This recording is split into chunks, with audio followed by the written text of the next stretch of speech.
Women experience rates of violence and abuse much higher than men, for example. 8 out of 9 intimate partner homicides in Canada are committed by men, and there's roughly about 900 a year. I don't feel that any one individual or group of individuals is culpable for a certain behavior. It's systemic, it's inextricably linked. How can we talk about this and understand it a little bit more, to understand that it's a socially learned phenomenon. It's not coming out of nowhere. Boys are learning this from men. We need to start looking at this from a gender perspective.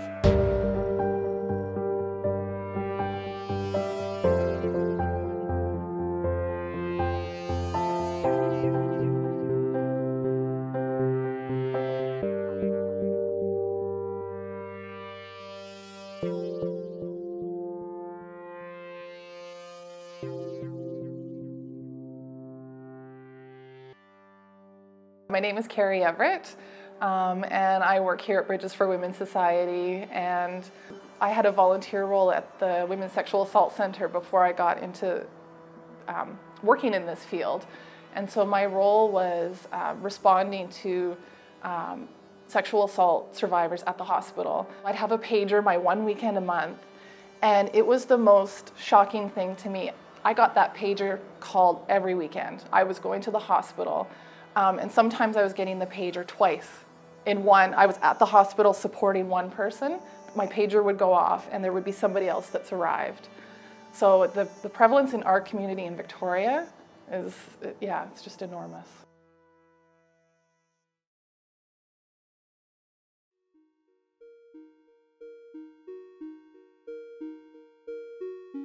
My name is Kevin Vowles, and I work in violence prevention education. Rates of sexualized violence amongst women. 1 in 5 young women during her Canadian undergraduate university experience will have been raped. 1 in 5.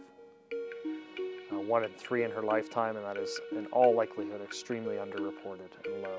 And there's so much shame around this topic that people don't disclose if they have experienced some form of abuse. So I think what we don't see and what we don't hear, we just think it's not occurring and it's not happening. And yeah, I think that's just a huge misconception. And when I think about conversations in the feminist movement, for example, it's we've made it, we're here, we're equal, and let's move on now. And in fact, what we see is that there's, yeah, the rates of abuse are still very high.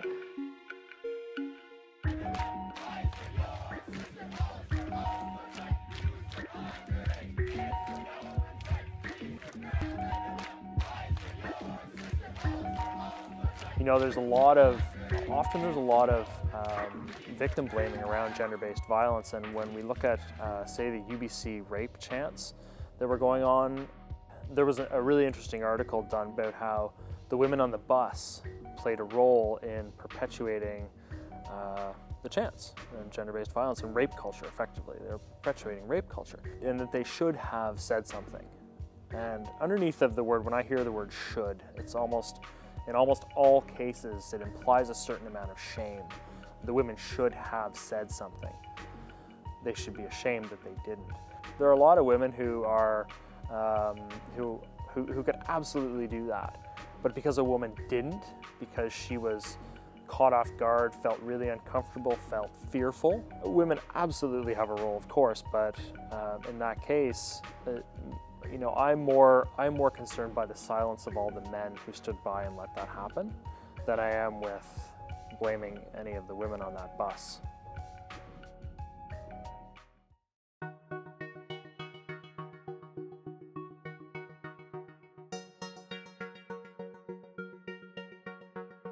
Men are in their social circles and they may hear other men saying really derogatory comments or jokes or catcalling, for example, or it could even be more severe than that. So from the really, what we think is really those acceptable behaviors, all to the really not acceptable behaviors, but talking about how other men need to step up and really call people out on this.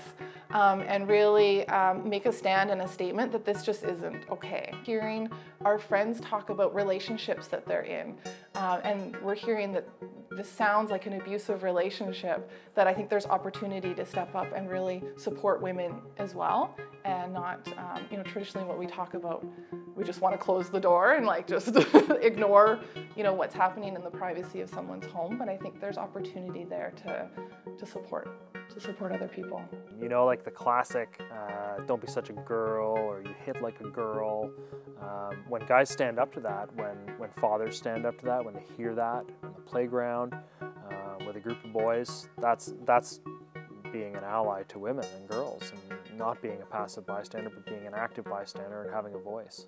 It's absolutely critical that people are stepping into the notion that we are all bystanders, but we don't have to be passive bystanders. We're all going to be witness to violence, we're all going to see it in our lives, and our reaction to that is the critical part. My name's Jennifer Walinga, and I'm a professor here at Royal Roads University in the School of Communication and Culture, and I'm also the director of the school. And I've come from teaching kids from elementary up to high school, 25 years. And yet universities seem to separate themselves from that system. You can't separate, you can't decouple these kinds of concepts. If you're in the business of education and you live in a society, then you have a responsibility to educate and build that society through education. I mean, that's how we do it, right? You have to be constantly, recursively reflecting on how you're doing in the job of building the culture of your community. That's education. When we look at the roots of gender-based violence, it obviously goes back a long, long time. But we basically were a culture that arrived here in what is now known as North America, in Aboriginal territory, and we used violence to build our societies. We took land, we killed people, we've set up societies based on violence in a lot of ways. And so this is a socially learned phenomenon on many, many levels. What do we value as a society, and what are the messages these young guys are getting that tell them it's okay, or allow them to push it a little further than what's probably comfortable, but they can rationalize based on our cultural values, right? The things they're hearing in the media and on TV and on games and everywhere, right? It surrounds them, it permeates the atmosphere. So sure, it plays a huge role. And that's what I mean by we constantly have to be reflecting on our culture and questioning whether it is healthy.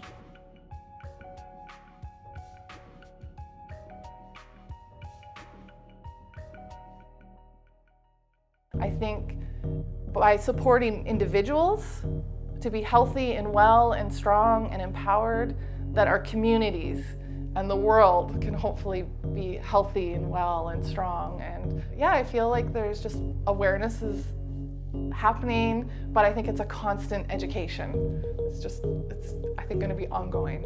Yeah. Men coming together and having conversation about what's going on is absolutely critical, and engaging young men in the process to be able to understand what's happening. I think the thing that I try to get people to do the most is to have a conversation about values, because I think that's fundamental to everything. If we're thinking about values, we're being challenged to really go to the core. The act of questioning who you are and what your core is critical. And that in turn opens the conversation to any social ill, really. It gets us in the place where we can make better decisions and have conversations that are more clear in their purpose, and come up with solutions that are more humane.